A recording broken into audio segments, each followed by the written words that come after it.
දැන් ආණ්ඩුව ඉක්මන් කරමින් තිබෙනවා හම්බන්තොට වරාය විකුණා දැමීම සඳහා.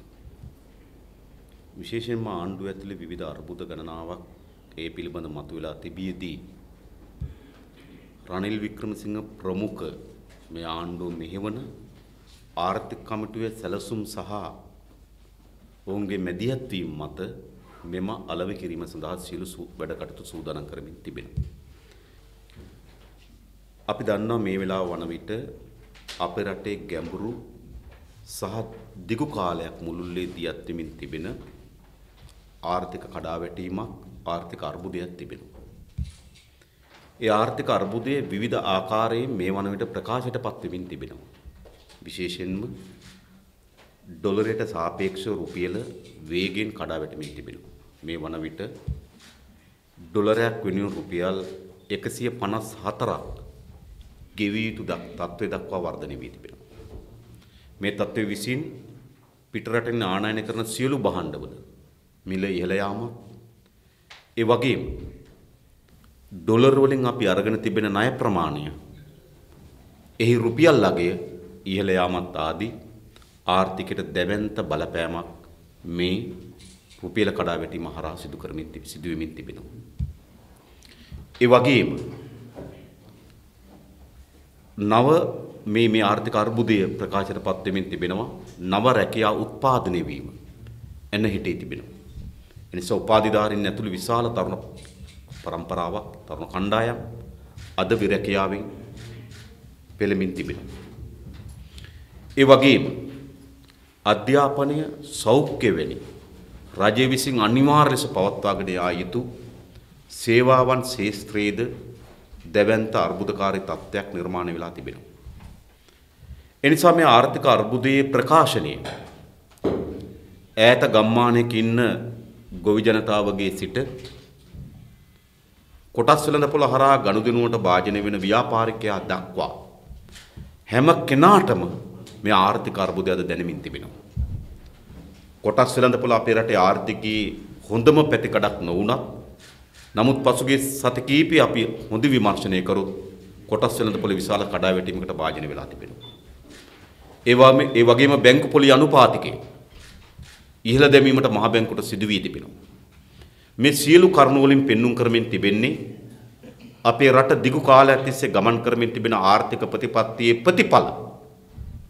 එහි ශේෂපත්‍රයේ අද අපේ රටේ ආර්ථිකයත් අපේ රටේ ජනතාවත් භුක්ති විඳමින් තිබෙන බව තමයි මේ පෙන්눔 කරන්නේ. දැන් මේ සඳහා තිබෙන ගමන් මඟ කුමක්ද? මේ සඳහා මේ ආණ්ඩුව මේ අර්බුදයෙන් ගොඩේම සඳහා තෝරාගෙන තිබෙන මාවත කුමක්ද? ඔබ දකින්න ඇති පහුගියදා මහ බැංකුව අධිපතිවරයා විසින් ප්‍රකාශයටපත් කරනවා. රටක මහ බැංකුව අධිපතිවරයෙකුට එවැනි ප්‍රකාශයක් කරන්න සිද්ධ වෙනවායයි කියලා කියන්නේ ඒ ආර්ථිකය අර්බුදයේ ගැඹුර සහ පළල ඉතා මැනවින් පෙන්눔 කරන්න. ඔහු කියනවා මේ වසර ඇතුළත හම්බන්තොට වරාය විකුණා දැමීමකින් තොරව මේ ආර්ථික ඉදිරියට ගෙන යන්න බෑ, විශාල අර්බුදයක් නිර්මාණය වෙනවා මේ වසර ඇතුළත හම්බන්තොට වරාය විකුණා දැමීමේ නැත්නම් කියලා මහ බැංකුව අධිපතිවරයා කියනවා. ඒ වගේම රටේ අග්‍රාමාත්‍යවරයා අවස්ථා ගණනාවකදී පාර්ලිමේන්තුවේදී කියනවා අපි විශාල ණය කන්දක හිර වෙලා තිබෙනවා. මේ ණය ගෙවා ගැනීමේ නොහැකි අර්බුදයක් 2008 වසර වෙනකොට අපි මුහුණ දෙනවා. එයින් ගැලවීමට නම් මෙම වරායන් සහ අනිකුත් සම්පත් විකුණා දැමිය යුතුයි කියලා. එනිසා මේ අර්බුදයෙන් ගොඩේීමේ මාවත බවට පත් වී තිබෙන්නේ රාජ්‍ය සම්පත් සහ ස්වභාවික සම්පත් විකුණා දැමීම සඳහා වූ ගමන් මඟ තමයි මොවුන්ගේ ගමන් මාවත බවට පත් වී තිබෙන්නේ. ඔබ දන්නවා එයින් යම් කෙටි කාලයකට ආර්ථිකයේ සමනයක් ඒවි. අපි දැකලා තිබෙනවා යම් පවුලක් ගමක ඉන්න අර්බුදයට පත් වුණාට පසුව ඔවුන් සතුව තිබුණු ඉඩම වික්කාට පසුව මාස 2-3ක් ඔවුන්ට ඉඩම විකුණපු මුදලෙන් අඩියක් ගහන්නත් පුළුවන් නේද? ට්‍රිප් එකක් යන්නත් පුළුවන්. නෑදෑය එකතු වෙලා කෑම වෙලක් දෙන්නත් පුළුවන්. හැබැයි මාස 3-4ක් යනකොට නැවත ඒ අර්බුදය තීව්‍ර වෙනවා. එනිසා මේ පාලකයන් රාජ්‍ය දේපල සහ ස්වභාවික සම්පත් අලෙවි කිරීම හරහා තෝරාගෙන තිබෙන ආර්ථික උපාය මාර්ගයෙන් සිදුවන්නේ අන් කවරක්වත් නොවේ. කෙටි කාලයකට හම්බන්තොට වරාය විකිණීම හරහා ලැබෙන මුදල් වලින් කෙටි කාලයකට ආර්ථික අර්බුදය සමනය කරගන්න පුළුවන්කම ලැබෙනවා. හැබැයි දිගු කාලින් ලෙස එම තීරණයේ විසින්ම අර්බුදය තීව්‍ර කරනවා. එනිසා මේ පාලකයන් විසින් මෙම අර්බුදයේ තෝරන විසඳුම් කෙටි කාලින ලෙස සමනය තත්වයක් ඇති කරත් දිගු කාල ලෙස අර්බුදය තීව්‍ර කිරීමට භාජනය කරන එක තමයි ඔප්පු කරලා තිබෙන ඉතිහාසයේ ඕනතරම් උදාහරණ වලින් සහ ප්‍රායෝගික අත්දැකීම් වලින්. ඔබ දකිනවා මේ විකිණීමේ ක්‍රියාවලිය අද නෙවෙයි පටන් ගත්තේ. 1980 මැද භාගයේ වෙනකොට. ඒ කියන්නේ දැන් ආසන්න වශයෙන් ගත්තොත් අවුරුදු 30කට අධික කාලයක් මේ ආර්ථික ගොඩනැගීමේ ක්‍රියාවලියට ඔවුන් තෝරාගෙන තිබුණේ කරුණු දෙකයි. එකක් විකිණීම, අනෙක ණය ගැනීම. ප්‍රේමදාස මහත්මයාගේ කාලේ මේ විකිණීමට අර්ථකථනය කරා උන් ලේබල් එකක් ගෙවුවා ජනතාකරණය කියලා. ඔවුන් මේ විකිණීම කියන එක මොකද විකුණනවා කියනකොට ජනතාව විරෝධයක් එනවා. ඒ නිසා විකිණීම උන් අර්ථකථනය කරා අපි ජනතාකරණය කරනවා. වතු ජනතාකරණය කරේ. හැබැයි ජනතාකරණය කියන්නේ ආපහු පෞද්ගලික සමාගම් මතය තමයි වතු ටික තියෙන්නේ. ඊට චන්ද්‍රිකා කුමාරතුංග මැතිණියගේ කාලේ මේකට තේරුවා වචනයක් ප්‍රකාශ කර ප්‍රතිවගත කිරීම. අපිට මතකයි ඒ කාලේ දැන්වීමක් ගියා ඔබට ඇත එහි කොටසක් කියලා. ප්‍රතිවගත කිරීමේ ක්‍රියාවලිය කියලා කියනවා. හැබැයි ප්‍රතිවගත කරනවා කියලා මොකද කරේ? සෙල් ගෑස් දුන්නා, කැලණි ටයර් දුන්නා, වෙලිසර කිරිපිටි කම්මල දුන්නා, ඔරුවල වාහන සංස්ථාව දුන්නා. මොකද සිද්ධ වෙලා තියෙන්නේ? විකිණීමම තමයි. දැන් රනිල් මෛත්‍රී හවුල් ආණ්ඩුව මේකට කියනවා මොකද්ද? රාජ්‍ය පෞද්ගලික හවුල් ව්‍යාපාර. ඒතර එක කාලයක් මේ විකිණීමට ලේබල් ලැබුවා ජනතාකරණය කියලා. පසුවෙම විකිණීමේ ක්‍රියාවලියට ලේබල් ලැබුවා ප්‍රතිවගතකරණය කියලා. දැන් එම විකිණීමේ ක්‍රියාවලියට ලේබල් අලවලා තිබෙනවා රාජ්‍ය පෞද්ගලික හවුල් ව්‍යාපාර කියලා. ඒතර මේ මුළු අවුරුදු 30ම උන්ගේ එක උපාය මාර්ගයක් බවට පත් වෙලා තිබුණේ රාජ්‍ය දේපල සහ ස්වභාවික සම්පත් විකිණීම හරහා මේ අර්බුදයෙන් ගොඩ එන්න පුළුවන් වෙවි කියලා. අනෙත් එක මොකද්ද වෙලා තිබුණේ? අනෙත් මාවත බවට උන්ගේ පත් වී තිබුණේ ණය ගැනීම. ඔබට මතක ඇති ජාත්‍යන්තර මූල්‍ය අරමුදල හම්බෙලා ආපුවම නායකයෝ ලෝක බැංකුවේ නියෝජිතයන් හම්බෙලා ආපුවම නායකයෝ ආධාර සමුළු වලට සහභාගී වෙලා ආපුවම නායකයෝ මොකද්ද ගුවන්තොටුපළින් බහිනකොට කියපු ප්‍රකාශය? අපිට මහා දැවැන්ත ණය ප්‍රමාණයක් දෙන්න එකඟ වෙලා තිබෙනවා. ඒක අපි ලබා ගන්නා ලද ජයග්‍රහණයක්. ඒ නිසා මේ ණය මත පදනම්ව අපේ රටේ ආර්ථිකය ගොඩනගන්න ඔවුන්ට කටයුතු කරන්න පුළුවන් කියන සංඥාව තමයි ඔවුන් විසින් ලබා දුන්නේ. මතකද? ඔවුන් මීට කලින් කිව්වා මේ ලබා ගන්නා ලද ණය විසින් මේ රට ගොඩනගනවා කිව්වා. හැබැයි මේ පාලකයා මද කියන මොකද්ද? එදා මේ ණය විසින් රට ගොඩනගනවා යයි කියලා මිත්‍යා විශ්වාසයන් ගොඩනගන ලද රනිල් වික්‍රමසිංහම අද පාර්ලිමේන්තුවේදී කියනවා ණය අර්බුදයක් බවට පත් වෙලා තියෙනවා. මේ ණය අර්බුදයට බවට පත් වෙන මේ රටේ ජනතාව කිසිසේත් නොමග කිය යුතු නෑ. මේ ණය අර්බුදයට ප්‍රධාන කරුණු දෙකක් තිබෙනවා. එකක් තමයි මේ ණය වලින් ඇත්ත වත්කම් හැදුන්නේ. අපි ගන්නා ලද ණය වලින් ඇත්ත වත්කම් අපි ගොඩනැගුවේ නෑ.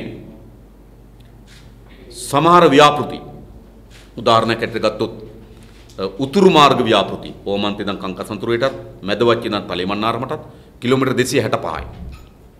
ඒ කිලෝමීටර් 265ක් ණය අරගෙන අපි හදලා තිබෙනවා. නමුත් ඒ මුදලට හදන්න පුළුවන් කිලෝමීටර් 1400ක්. මම ඒක ගැන වැඩි විස්තර කරන්න යන්නේ නැහැ. නමුත් ඒක තත්ත්වය. ඒ නිසා මොකද වෙලා තිබෙන්නේ? ණය වලින් ඇත්ත වත්කම් හැදුනේ නැහැ. දෙක ණය වලින් ඕන වත්කම් හැදුවේ නැහැ. අවශ්‍ය දේ කරේ නැහැ. නිසා මේ රටේ ජනතාව මේකට වක් කියන්න ඕනේ නැහැ. ඒ නිසා මේ අර්බුදය දැන් දශක ගණනාවක් තිස්සේ අපේ රට පාලනය කරමින් තිබෙන මේ පාලකයන් විසින් තමයි අපේ රටේ ආර්ථිකයේ මේ තරම් බිඳ වැටීමකට සහ කඩා වැටීමකට ලක් කිරීමේ ප්‍රධාන චූදිතයන්. මේ රටේ ජනතාව මේකට වන්දි ගිවිය යුතු නැහැ. නමුත් ආණ්ඩුව කියන්නේ මොකද්ද? ජනතාව පටිතද කරගත යුතුයි. දැන් මේක ජනතාව වගේ කීතු කරුණක් නෙවෙයි. තීරණ ගත්තේ පාලකයන්. මේ රටේ ආර්ථික හැසිරුවේ මේ පාලකයන්. මෙවැනි දෙවන්ත ආර්ථික අර්බුදයකට මේ රට ගෙනාවේ මේ පාලකයන්. එනිසා මේ අර්බුදයට වග කියන්න ඕනේ මේ පාලකයන් සහ මේ පාලනය කරන ආර්ථික ප්‍රතිපත්තිය තමයි මේ අර්බුදයට වග කිය යුතු වන්නේ. ඒ ආර්ථික උපාය මාර්ගයම තමයි යලි රනිල් මෛත්‍රී හවුල් ආණ්ඩුව මේ ගමන් කරමින් තිබෙන්නේ. ඒ ගමන් මඟ තමයි නැවත විකිණීම සහ ණය ගැනීම. ඒ අනුව තමයි හම්බන්තොට වරාය විකිණීම සඳහා අවතීර්ණ වෙලා තිබෙන්නේ. දැන් හම්බන්තොට වරාය විකිණීම පිළිබඳ විවිධ සාකච්ඡා ආණ්ඩුව පැත්තෙන් තර්ක කරමින් තිබෙනවා. නමුත් මාගාව තිබෙනවා 2017 මාර්තු මාසේ 20 වෙනිදා පෞගේ මාර්තු මාසේ 20 වෙනිදා හම්බන්තොට වරායේ ගිවිසුම පිළිබඳව ජනාධිපති මෛත්‍රීපාල සිරිසේන මහත්මයා විසින් කැබිනට් මණ්ඩලයට ඉදිරිපත් කරන ලද නිරීක්ෂණ. ඔන්න බලන්න විකිණීමේ හේතු හැටියට උන් කියන්නේ. රජයේ මුහුණ පා ඇති විදේශ මූල්‍ය ගැටලු. රජයේ මුහුණ දී තිබෙන විදේශ මුදල්වල මූල්‍ය ගැටලු අන්තර්ජාතික මූල්‍ය අරමුදලේ නිර්දේශ. ඒ කියන්නේ IMF එකේ නිර්දේශ. රාජතාන්ත්‍රික මට්ටමේ නොඑක් බලධාරීන් චීන බලධාරීන් සමග සිදු කර ඇති සාකච්ඡා සහ එකඟතාවය. මෙන්න මේ අනුව තමයි හම්බන්තොට වරාය විකිණීම සඳහා සැලසුම දියත් වෙන්නේ. මෙන්න මේ කියන ආර්ථික උපාය මාර්ග ආර්ථික සංවර්ධන කතා බොරු. අක්කර 15000ක කර්මාන්තපුර මහා දෙවන්ත කර්මාන්ත නගර මේ බොරු. ජනාධිපතිවරයා නිශ්චිත ලෙස කියනවා රජයේ මූණ පා ඇති විදේශ මූල්‍ය ගැටලු අන්තර්ජාතික මූල්‍ය අරමුදලේ නිර්දේශ රාජතාන්ත්‍රික මට්ටමේ නොඑක් බලධාරීන් චීන බලධාරීන් සමග සිදු කර ඇති සාකච්ඡා සහ එකඟතාවයන් ආදි කරුණු මත තමයි මේ ගිවිසුම ගැන සාකච්ඡා කරන්න ඕන කියලා. ඒ කියන්නේ මොකක්ද? එහෙනම් මේ එක පැත්තකින් ජාත්‍යන්තර මූල්‍ය අරමුදලේ නිර්දේශ අනෙක් පැත්තෙන් රට මුහුණ දී තිබෙන විදේශ මූල්‍ය අර්බුදය අනෙක් පැත්තෙන් රාජ්‍ය නිලධාරීන් බලධාරීන් සහ චීන බලධාරීන් අතර කරගන්න ලද සාකච්ඡා සහ එකඟතාවයන් නිසා තමයි මේ හම්බන්තොට විකිණීම සඳහා සැලසුම් සකස් කරලා තිබෙන්නේ. ඒ නිසා ඒ කිසිසේත්ම ආර්ථික උපාය මාර්ගයක කොටසක් ලෙස නෙවෙයි ඔවුන්ම දන්නවා. මේ විකිණීම කිසිසේත්ම ආර්ථික සංවර්ධනය සඳහා ගමන් මාවතක් නොවේ. මේ විකිණීමෙන් කළ හැකි වන්නේ කෙටි කාලයකට. මහ බැංකුව අධිපතිවරයා කියනවා වගේම මේ විකුණා දැමුවේ නැත්නම් මේ මොහොතේ මුහුණ දී තිබෙන අර්බුදයට විසඳුම් සොයා ගැනීම සඳහා පමණයි මේ විකිණීම සිදු කරමින් තිබෙන්නේ. විකුණන්නේ කොහොමද? මෙම හම්බන්තොට වරාය ගොඩනැගීම වෙනුවෙන් ණය අරගෙන තිබෙනවා ඩොලර් මිලියන 1350. එතකොට ඉදිකිරීම වෙනුවෙන් ගන්නා ලද ණය ප්‍රමාණය ඩොලර් මිලියන 1350යි.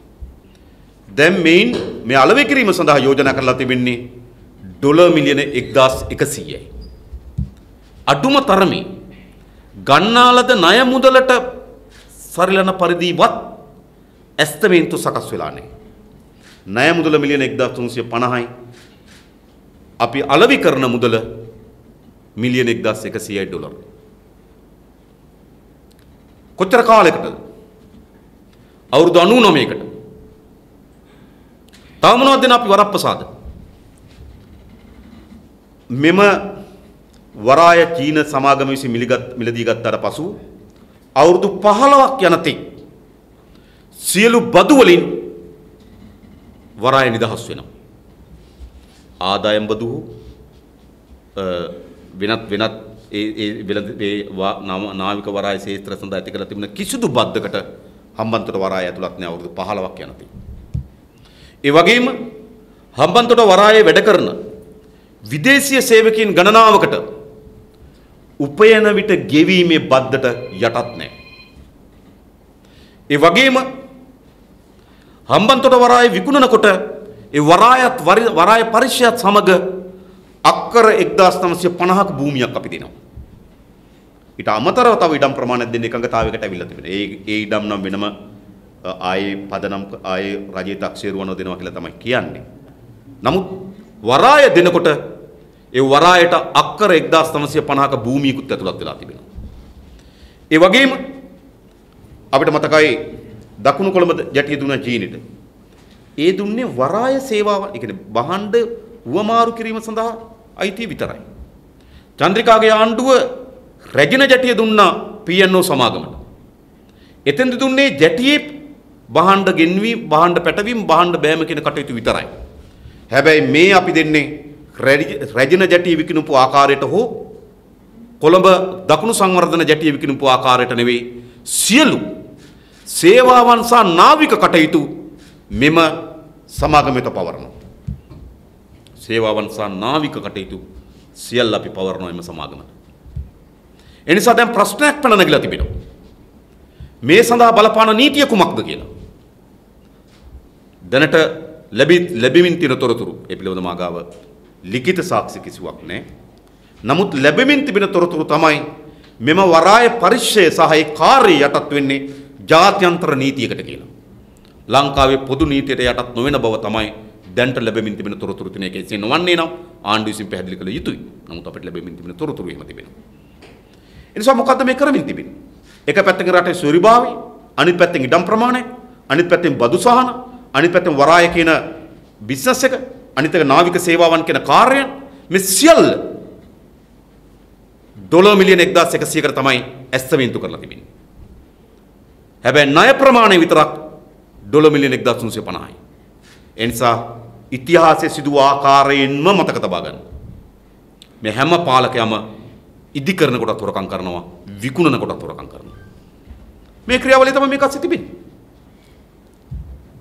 ඒ නිසා තමයි මේ මුළු ක්‍රියාවලියෙම අර්ජුන රණතුංග අමාත්‍යවරයාට අභියෝග කරනවා. මේ ක්‍රියාවලිය සඳහා ඔහුගේ දායකත්වයේ ප්‍රමාණය කොච්චරද කියලා රටට කියන්න. අර්ජුන රණතුංග වරාය අමාත්‍යවරයා, ඔහු සතුව තමයි තිබෙන වරාය අධිකාරිය. වරාය අධිකාරිය යටතේ තමයි හම්බන්තොට වරාය තිබෙන්නේ.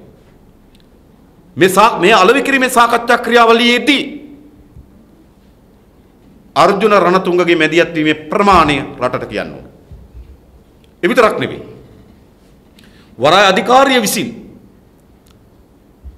අද දිනේ කැබිනට් මණ්ඩලයට මා දන්නා පරිදි මේ හම්බන්තොට වරාය පිළිබඳ විශේෂ යෝජනාවක් ඉදිරිපත් කිරීමට නියමිතව තිබෙනවා. නමුත් අපි තා හොඳින් දන්නවා වරාය අමාත්‍යවරයාට හෝ වරාය අධිකාරියේ සභාපතිවරයාට හෝ අයියා මලුට හෝ මොන වුණා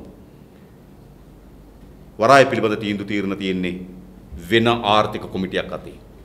එම ආර්ථික කොමිටිය නියෝජනය කරන්නේ අග්‍රාමාත්‍ය රනිල් වික්‍රමසිංහ, ජාත්‍යන්තර වෙළඳාම් පිළිබඳ කටයුතු අමාත්‍ය සමලික් සමරවික්‍රම, චරිත රත්වත්ති, පාස්කරලිංග. ඒ කියන්නේ රනිල් වික්‍රමසිංහ මහත්තයාගේ යාළුවෝ සෙට් එක තමයි මේ අලවිය සිදු කිරීම සඳහා මැදිහත් වෙමින් තිබෙන්නේ. දැන් මේ මොකද්ද කරමින් තිබෙන්නේ? දැන් ආර්ථික කොමිටිය කියන්නේ බෝකරින් සමාගමක්ද? මේ විදිහටම තමයි මම පසුව ඔබට ඉදිරිපත් කරන්න. එයා ලංකා ආයතනයේ පසුගිය ආණ්ඩුව ගුවන් යාන ගණනාව ගැනීම පිළිබඳ ගුවන් යාන 8ක් ගැනීම පිළිබඳ ගිවිසුමක් අත්සන් කරලා තිබුණා. ඒ ගිවිසුම ඉතාමත් අහිතකර ගිවිසුමක්. ඒ නිසා ඒ ගිවිසුම අවලංගු කළ යුතු තිබුණා. අවලංගු කිරීමේදී එම ප්‍රංශ සමාගම සඳහා අපි වන්දි ගෙවිය යුතු තිබුණා. නමුත් එයා ලංකා ආයතනයේ මුළු පාලනයම තිබෙන්නේ ඒ අමාත්‍ය ධූරයේ තිබෙන කබීර් හසීම් අමාත්‍යවරයා වෙත. හැබැයි කබීර් හසීම් අමාත්‍යවරයා වෙනුවට එම තීරණ සඳහා මැදිහත් වුණේ චරිත රත්වත්ති. එයා ලංකාවේ ප්‍රධාන තනතුරකට ඔහුගේ සොයුරාපත් කරගනිමින්. එනිසාද අමාත්‍යවරු සතුව තිබෙන බලතල, අමාත්‍යවරුන්ගේ කාර්යභාරය, ඔවුන්ගේ විෂය පිළිබඳ තියෙන වගකීම මුළුමනින්ම අත්හැර මේ ආර්ථික කොමිටියක් විසින් තමයි මේ රටේ මේ විනාශකාරී තීරණ වලට මේ රට අවතීර්ණ කරමින් තිබෙන්නේ. මීට පෙර අවස්ථා ගණනාවකදී අප මේ පිළිබඳව අග්‍රාමාත්‍යවරයාගෙනුත් විශේෂයෙන්ම ජාත්‍යන්තර වෙළඳාම් පිළිබඳ විශේෂ භාර මලික් සමරවික අමාත්‍යවරයාගෙනුත් අපි විටින් විට මේ පිළිබඳව පාර්ලිමේන්තුවේ ප්‍රශ්න කරා. ඒ හැම විටකම ඔවුන් පාර්ලිමේන්තුවට දෙන ලද එකඟතාවය තමයි කිසිදු ගිවිසුමකට අවතීර්ණ වෙන්නේ නැහැ පාර්ලිමේන්තුව ඉදිරිපත් කිරීමකින් තොරව කියලා. විකුණනවද නැද්ද කියන එක වෙන තලයක සාකච්ඡාවක්. විකිණිය යුතුද නැද්ද? ඒක වෙන තලයක සාකච්ඡාවක්. අපි කියන්නේ විකුණන්න එපා කියලා. ඒගොල්ලෝ විකුණනවා කියලා. හැබැයි විකිණීමේදී පවා අනුගමනය කළ යුතු අවම සදාචාරාත්මක ක්‍රියාවලියක් තිබෙනවා. විශේෂ භාර අමාත්‍යවරයාගේ අදහස් සහ යෝජනා, ඔහුගේ දායකත්වය, කැබිනට් මණ්ඩලයේ සාමූහික තීරණ, පාර්ලිමේන්තුවට ඉදිරිපත් කිරීම, මේ ආර්ථික කොමිටිය කියන බෝකරින් සමාගම මේ අලෙවි කරන්න හදන්නේ ඔවුන්ගේ පෞද්ගලික දේපලක් නෙවෙයි. මේ අලෙවි කිරීම සඳහා සකස් කරලා තිබෙන අපේ රටේ රාජ්‍ය දේපල සහ ස්වභාවික සම්පත්. ඒ අපි හැමදෙනාටම අයිති සම්පත්. මේ රටේ උපන් සියලු දරු පරම්පරාවන්ට හිමි ස්වභාවික සම්පත්. ඒ අලෙවි කිරීම සඳහා ආර්ථික කොමිටිය කියන බෝකරි සමාගමට කවරද්ද දී තිබෙන බලය. ඒ නිසා වහාම මෙම ගිවිසුම අත්සන් කිරීමට පෙර පාර්ලිමේන්තුවට ඉදිරිපත් කළ යුතුයි. මොකද රනිල් වික්‍රමසිංහ මහත්මයාගේ පාර්ලිමේන්තුවේදී විශේෂයෙන් කියන පාර්ලිමේන්තුව ශක්තිමත් කරන්න උන කොමිටි දාලා දෙනවා. කොමිටි වල තියෙන මොකද කොමිටි දාලා තියෙන කොමිටි වල ආංශික අධීක්ෂණ කාරක සභාව දාලා තිබෙනවා නම් වරායට අදාළ ආංශික අධීක්ෂණ කාරක සභාව තුළ මේක සාකච්ඡාවට බඳුන් වෙන්නේ නැත්තම් රනිල් වික්‍රමසිංහ මහත්මයා මේ පාර්ලිමේන්තුව ශක්තිමත් කරනවා යයි කියලා නිරන්තරයෙන් මේ දොඩවන දෙඩවිල තේරුම මොකක්ද? එනිසා මේ සිදු කරමින් තිබෙන විනාශකාරී රාජ්‍ය සම්පත් විකිණීම සඳහා මේ දියත් කරමින් තිබෙන විනාශකාරී ක්‍රියා පරාජයට පත් කළ යුතුයි. හම්බන්තොට වරාය අනිවාර්ය ලෙස පාර්ලිමේන්තුවේ සාකච්ඡා කිරීමකින් තොරව කිසිදු ක්‍රියාමාර්ගයක් ගැනීමට ඉඩ ලබා නොදිය යුතුයි කියන ස්ථාවරය තමයි අප සිටින්නේ. මේ කරුණු කීපය පිළිබඳව තමයි ඔබට කරුණු ඉදිරිපත් කරන්න තිබුණේ. මේ කිවිසුම අත්සන් කරලා ඉවරයි කියලා. දැන් පාර්ලිමේන්තු කරනකොට රමතුමා ඉතින් මේ කිවිසුම අත්සන් කරලා ඉවර නිසා මේ කොමිටියට සහභාගී වෙලා වැඩකුත් නැහැ කියලා. ඉතින් අමාත්‍යවරයෙක්ම කියනවා නම් කිවිසුම අත්සන් කරලා තිබෙනවා කියලා. ඒ පිළිබඳ අපි අභියෝගයට ලක් කරන්න සූදානම් වෙන්නේ නැහැ. මොකද ඌ කැබිනට් මණ්ඩලයේ අමාත්‍යවරයෙක්. ඒ වගේම රනිල් වික්‍රමසිංහ මහත්මයාගේ ගිවිසුම් වල ඉතිහාසය ගත්තත් ඔවැනි හැසිරීම අපි ඕන තරම් දැකලා තිබෙනවා. ඔබට මතක ඇති 2002 පෙබරවාරි මාසයේ 22 වෙනිදා LTT සංවිධානයේ සහ ශ්‍රී ලංකා ආණ්ඩුව අතර අත්සන් කරලද ගිවිසුම උදේ 10ට අත්සන් කරනවා. හවස 1ට විතර අපි පාර්ලිමේන්තුවේ අහනවා. එතකොට සභානායකයට කටයුතු කරේ විජය ලොකු බණ්ඩාර. විජය ලොකු බණ්ඩාරගේ අමාත්‍යවර එතකොට සභානායකවරයාගෙන් අපි පාර්ලිමේන්තුවේ විමසා සිටිනවා. LTT සංවිධානයේ සහ ආණ්ඩුව අතර මෙවැනි ගිවිසුමක් අත්සන් කිරීමට තිබෙන බව අපිට තොරතුරු තිබෙනවා. එවැනි ගිවිසුමක් අත්සන් කරන්න සූදානම්ද කියලා. එතකොට හැන්සාඩ් එකේ තියෙන විජය ලොකු බණ්ඩාර කර ප්‍රකාශය තමයි අත්සන් කරන ඕනෑම ගිවිසුමක් පාර්ලිමේන්තුවේ ඉදිරිපත් කිරීමකින් තොරව අත්සන් කරන්නේ නැහැ කියලා. හැබැයි එතකොටත් අත්සන් කරලා උදේ 10ට. තේම ඉතිහාසයක් තමයි ගිවිසුම් පිළිබඳ රනිල් වික්‍රමසිංහට තියෙන්නේ. නිසා ඔබ කියන එක පිළිබඳව පුදුම විය යුතු නෑ. නමුත් අපි අපට ලැබී තිබෙන සමහර තොරතුරු මත අත්සන් කිරීමේ ක්‍රියාවලිය යම් දින කිහිපයකට පමා වී තිබෙන බව තමයි අපට ලැබී තිබෙන තොරතුරු. අමාත්‍යවරයා කියන එකට මම අභියෝග කරන්නේ නැහැ. ඔහු කැබිනට් අමාත්‍යවරයෙක්ද ඔහු කියනවා නම් අත්සන් කළා තිබෙන්නේ කියලා අපි ඒක පිළිගත යුතු වෙනවා.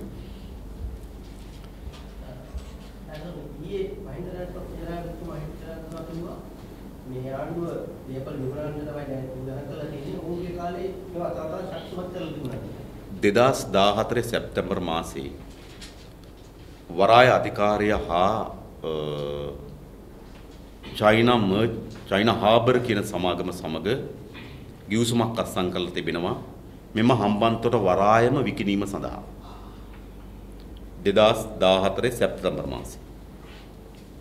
එතකොට ජනාධිපති මහින්ද රාජපක්ෂ මහත්මයාගේ ඒ විකිණීමේ ක්‍රියාවලිය හම්බන්තොට වරායේ ඔවුන්ගේ අනුපාතය බවට පත් වෙලා තිබුණේ 65යි 35යි. ඒ ගිවිසුම නීති දෙපාර්තමේන්තුවට යවලා තිබුණා. නීතිමය කටයුතු පිළිබඳව ඒකේ අධ්‍යයනය කරලා නීති දෙපාර්තමේන්තුවෙන් අපි අපමාගව තිබෙනවා ඒ ගිවිසුම. ඒ ගිවිසුමට අනුව මහින්ද රාජපක්ෂ මේ හම්බන්තොට වරායේ විකිණීම සඳහා සකස් කළා තිබුණේ චීන සමාගම වෙත 65ක කොටසුත් ශ්‍රී ලංකා රජය වෙත 35ක කොටසුත්. ඒතර වර්තමාන ආණ්ඩුවේ මෙහි අලෙවි කිලිම් පිළිබඳ යෝජනා බවට පත් වී තිබෙන්නේ චීන සමාගම වෙත 80ක කොටසකුත් ශ්‍රී ලංකා රජය වෙත 20ක කොටසකුත්. ඒ නිසා රාජපක්ෂගේ තීරණයත් රනිල් වික්‍රමසිංහගේ තීරණයත් අතර තියෙන ඉතා කුඩා ප්‍රතිශතාත්මක වෙනසක් පමණයි. නමුත් ආර්ථික උපාය මාර්ගය හැටියට ගත්තාම දෙගොල්ලන්ගේ ආර්ථික උපාය මාර්ගය බවට පත් වී තිබුණේ හම්බන්තොට වරායේ විකිණීම. ඒ වගේම දෙගොල්ලොන්ගේම ස්ථාවර බවට පත් වී තිබුණේ චීනට විකිණීම. ප්‍රතිශතාත්මක වෙනසක් පමණයි තිබෙන්නේ. ඒ නිසා රාජපක්ෂ මහත්මයා ඔහුගේ පාලන කාලය ඇතුළත ඒ කටයුතු පිළිබඳව සිහි බුද්ධියෙන් යලි මතක් කරගන්න කියලා ඉල්ලීම තමයි අපි එතුමාට කරන්නේ. මෙවිට කොමිසමක් ක්‍රියාත්මක වෙනවා බැඳුම් කරේ සම්බන්ධ. මේකේදී අමුතුම කතන්දරයක් වෙනවා මේ විනිසුරුවන් ඉල්ලා සිටින ඔවුන්ට ආරක්ෂාව පිළිබඳ ගැටලුවක් තිබෙනවා බරපතල වංචාව පිළිබඳව අපි විමර්ශනය කරන්නේ මේ සඳහා ආරක්ෂාව සපයන්න කියලා. හැබැයි පොලිස්පතිතුමා මේ වනතුරු කිසිම සඳහනක් මේ වනතුරු ඒගොල්ලෝ ප්‍රතිඋත්තර බැඳලා නැහැ. නීතිය නමනවද දන්නේ නැහැ කියලා මේ ගැන කතා කරනවා. ඇත්තටම මොකද්ද මේව සැපිය යුතුද නැත්නම් පොලිසිය මග හරින්නේ මොකද්ද හේතුව? ඒතර බැඳී බැඳිරන මේ පාර්ලිමේන්තුව සමග. ඇත්තටම ජනාධිපති විමර්ශන කමිෂන් සභාව මුළුමනින්ම ජනාධිපතිවරයා විසින් පත් කොට තිබෙන ජනාධිපතිවරයාට වගකිය යුතු ආයතනය. එය පාර්ලිමේන්තුව සහ ඒ ජනාධිපති කොමිසම අතර කිසිදු අන්තර් සබඳතාවයක් නැහැ. ඒ වගේම පාර්ලිමේන්තු ක්‍රියාවලියේ තිබුණේ කෝප් ක්‍රියාවලිය. ඒ ක්‍රියාවලියේදීත් ඔවැනි සාකච්ඡා ඔවැනිම කරුණු විශාල ප්‍රමාණයක් ඉදිරිපත් වුණා. ජනාධිපති විමර්ශන කොමිසම සභාවේ තිබෙන විශේෂත්වය තමයි මාධ්‍ය ඔබට විවෘතයි. නමුත් කෝප් සභාව මාධ්‍යට විවෘත නොවුණු නිසා එහි ඉදිරිපත් වූ කරුණු ඒ තරම් ප්‍රමාණයෙන් මාධ්‍යට අවධානය වුණේ නැහැ. ඒ නිසා ජනාධිපති විමර්ශන කොමිසම සභාව හරහා මාධ්‍යට විවෘත වී තිබෙන නිසා මේ ක්‍රියාවලියද විවෘත භාවයට ඇවිල්ලා තිබෙනවා. ඒ නිසා මේක ආందోලනයට තුඩු දී තිබෙන එක වර්තමාන ආණ්ඩුවේ ආందోලනයට තුඩු දී තිබෙන දැවැන්තම ගනුදෙනු.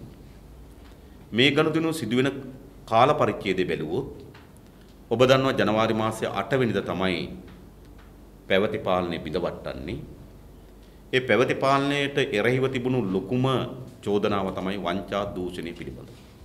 නිසා උන් දෙන ලද එකඟතාවය තමයි වංචනිකයන් අත්අඩංගුවට ගන්නවා, නීතිය හමුවට පමුණුවනවා, දඬුවම් ලබා දෙනවා, දීපල පවර ගන්නවා කියලා. ඒතර ඔබත් මාධ්‍ය හැටියට මා දන්නවා ගොඩාක් කරුණු ඉදිරියට කරා.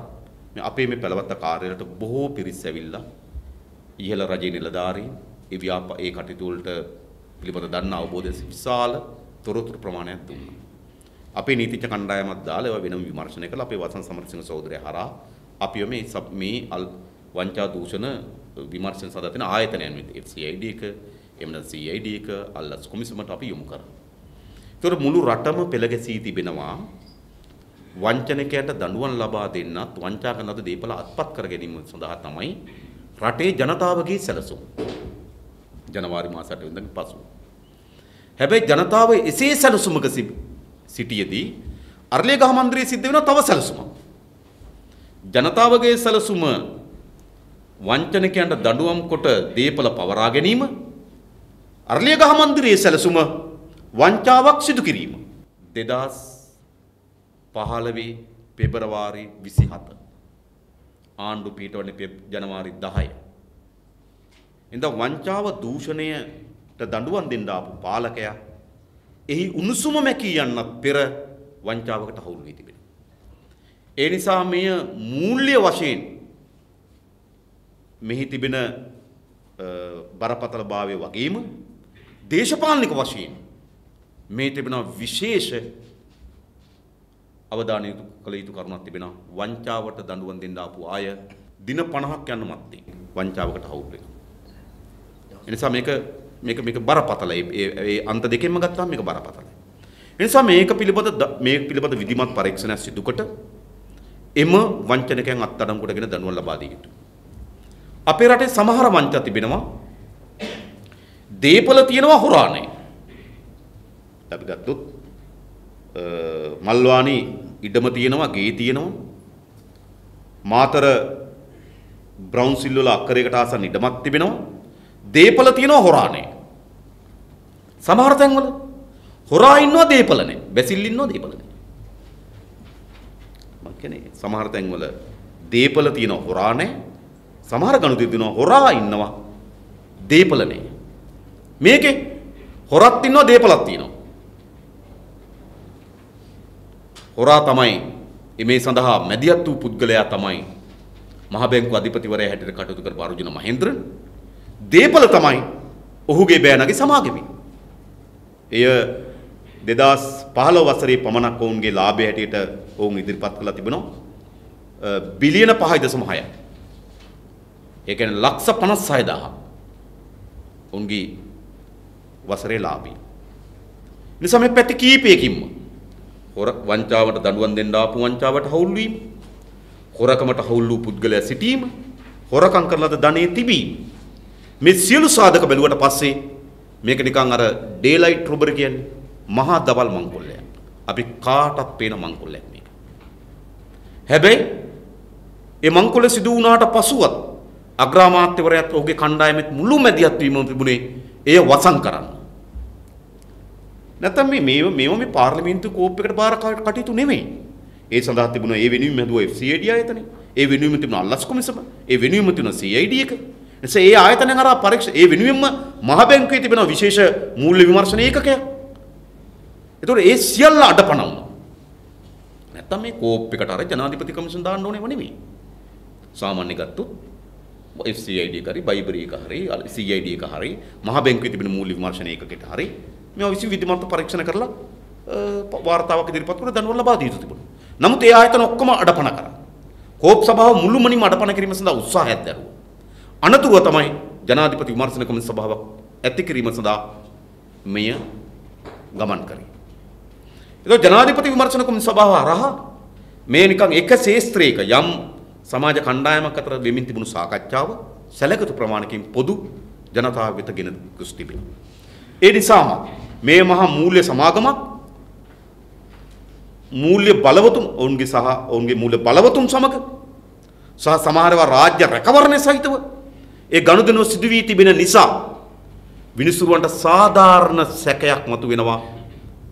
මේ පරීක්ෂණයේ දීර්ඝව සාධාරණව ඉටු කරන්න නම් තමට සාධාරණ රැකවරණයක් ඕන කියලා. ඒ නිතතින්ම ඕනෑම කෙනෙකුට පැන නගින සාධාරණ ගැටලුවක්.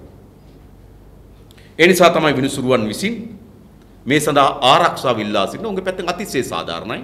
මේ නිකම් මේ වත්තක පොල් හොරකම් කරපු එකක් හරි, තව වත්තක මඤ්ඤො කගලවපු එකක් හරි නේද? ඒ වගේ ප්‍රශ්නයක් නම් මේක මේ විදිහට පැන නගින්නේ මේක විශාල මූල්‍ය අපරාධයක්. රාජ්‍ය රැකවරණ සහිත සිද්ධ වෙච්ච ගනුදෙනුවක්. ගනුදෙනුව ආරක්ෂා කිරීම සඳහා රාජ්‍ය මැදිහත් වී තිබෙනවා.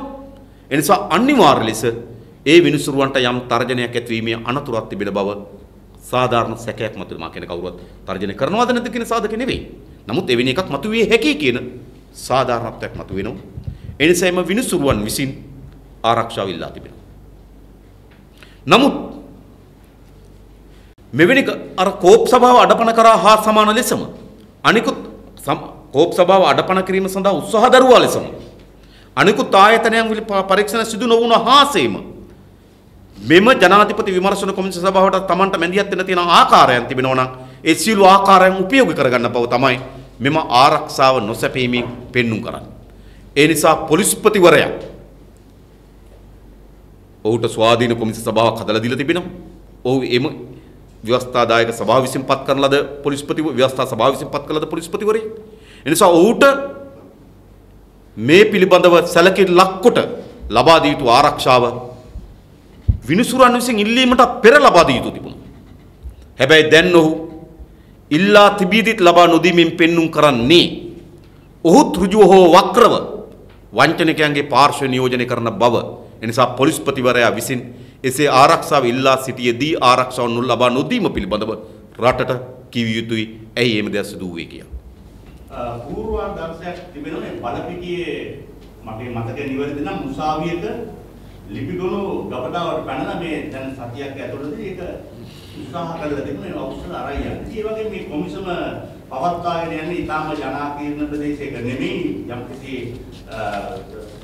ඒ නගරේ කොටක් තුල තියෙන ප්‍රදේශයක. ඉතින් මෙන්න ස්ථානයේ මේක මේ අවසාන මොකද මේ ලිපිගොනු ඔක්කොම අරගෙන ගියොත් මේ කොමිසමේ වාර්තාවලට මොකද වෙන්නේ? පැනලා මේක ගත්තොත් අපේ රටේ ඉතිහාසයේ වංචනිකයන් අපරාධකරුවන් ආරක්ෂා කිරීම සඳහා සිදුවෙච්ච බොහෝ දේ තිබෙනවා. අධිකරණ ලිපිගොනු ගිනිගත්තු අවස්ථා තිබෙනවා.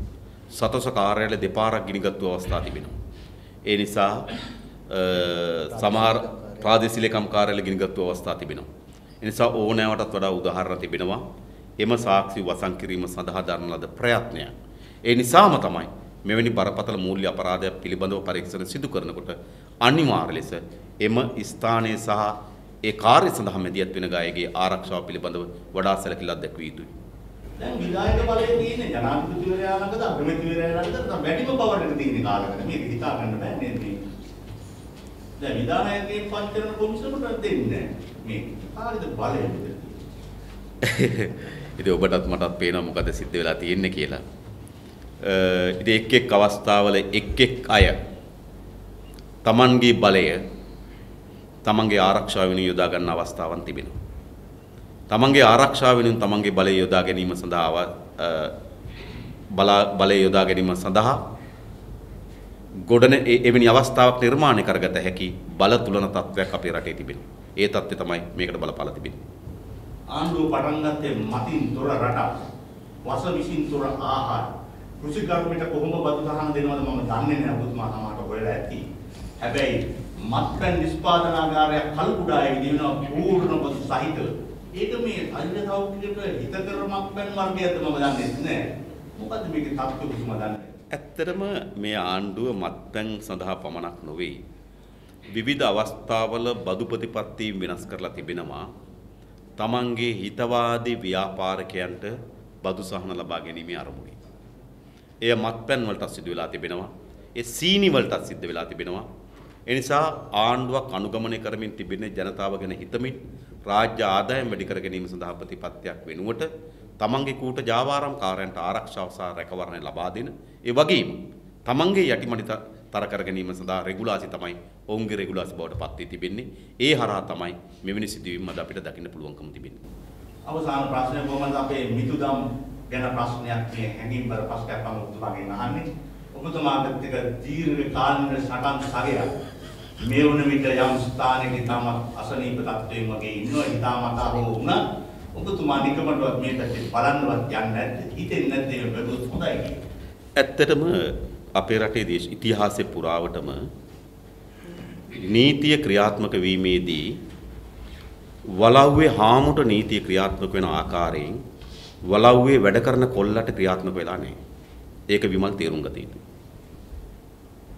ඒ වගේම යම් වංචාවක් දූෂණයකදී එක් හොරෙක් අත්අඩංගුවට ගත්තට පස්සේ ඒ හොරාට තර්ක කරන්න බෑ. තව හොරු එළියේ ඉද්දි මාව විතරක් ගත්තේයි කියලා. දැන් එහෙම තර්කනේ මේ ගොඩනැගෙමින් තිබෙන්නේ. ඒක කිසිසේත්ම සාධාරණ නැහැ. ඒ නිසා අපිට සරල තියෙන්නේ කුඹලා මාළු කෑවා නම් විඳවාපම් බලලු. ඒ ඇර මේකට කිසිවක් තිබෙන බව අපිට නම් පේන්නේ නැහැ. මනුෂ්‍යකම එහෙම ටිකක් නැහැ.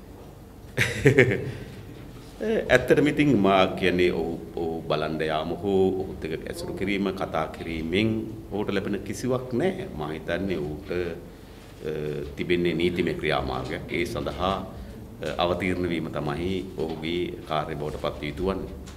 අනිත් එක දැන් එතුමා මේ උපවාස කරනවා මේ සම්බන්ධයෙන් දැන් ඔහුට අපදෙන්න ඒක ඔබගේ අදහස මොකක්ද? ඇත්තට මම හිතන්නේ අප ලබා ගැනීම සඳහා උපවාසික යෙදෙනවා නම් ඒ උපවාසික යෙදීම මත අප ලබා දෙන්න තීරණයක් කරනවා නම් ඒක අපේ අධිකරණ පද්ධතියේ සිදුවීමින් තිබෙන ක්‍රියාදාමයන් පිළිබඳව මම හිතන්නේ අපි නැවත විමර්ශන ලක් කළ යුතු තිබෙනවා. එනිසා ඔහුගේ උපවාසයයි ඔහුගේ අප ලබා දීමයි අතර සම්බන්ධයක් කිසිසේත්ම අධිකරණයේ විසින් විභාගයට ලක් නොකළ යුතු කියන ස්ථාවරය තමයි අප සිටින්නේ. එවැනි තත්ත්වයක් මත වුණොත් අද අධිකරණයේ ඉන්න අද අධිකරණ රිමාන්ඩ් බාරේ ඉන්න බොහෝ දෙනෙක් උපවාස කරන්න පටන් ගත්තොත් අපේ රටේ නීතියට මොකද්ද සිද්ධ වෙන්නේ? මා කියන්නේ මේ නීතිය සක්සුදස්සේ හරි පිරිසුදු නීතියක් කියලා. මා කිව්වේ මේ නීතිය මා කලින් කිව්වේ ඒකයි. හාමුට ක්‍රියාත්මක වෙන ආකාරයෙන් නෙවෙයි වලව්වේ වැඩ කරන කොල්ලට ක්‍රියාත්මක වෙන්නේ. ඉතින් අපිට මේ නීතිය පිළිබඳ අර්ථකථනයක් තිබෙනවා. නමුත් එසේ තිබීදී වුවත් උපවාස හරහා අප ලබා ගැනීමේ ක්‍රියාදාමයකට අවතීර්ණ වී තුනේ ඇත්තටම සිදු වී තිබුණේ මා හිතන්නේ මා දන්නා පරිදි. සටනක් නම් සටන දියත් වී තිබුණේ ඔහුගේ එළියේ සටන් සගයන් විසින් ඔහු විසින් ඔහු වෙනුවෙන් සටන දියත් කළ යුතු තිබුණා. බන්ධනාගාරයේ ඉන්න කෙනා නෙවෙයි උපවාසය දෙන්න තිබුණේ එළියේ ඉන්න අය. එහෙම අපි ඉතිහාසය දැකලා තිබෙනවා. එළියේ ඉන්න අය තමයි පොන්සේකා මහත්මයා වෙනුවෙන් එළියේ තමයි සටන තිබුණේ. ඉතින් මා දන්නේ එළියේ ඉන්න මිතුරන් ඔහු අත්තරලා තියෙනවා කියලා. ඒ නිසා ඔහු තේරුම් ගන්න ඕන රාජපක්ෂට ඔහු ලව් කරන තරම් ඔහුට රාජපක්ෂ ලව් කරන්නේ නැති බව. ඒක තේරුම් ගන්න විමල්. ඒතර අපිට විමල්ට කියන්න තියෙනවා.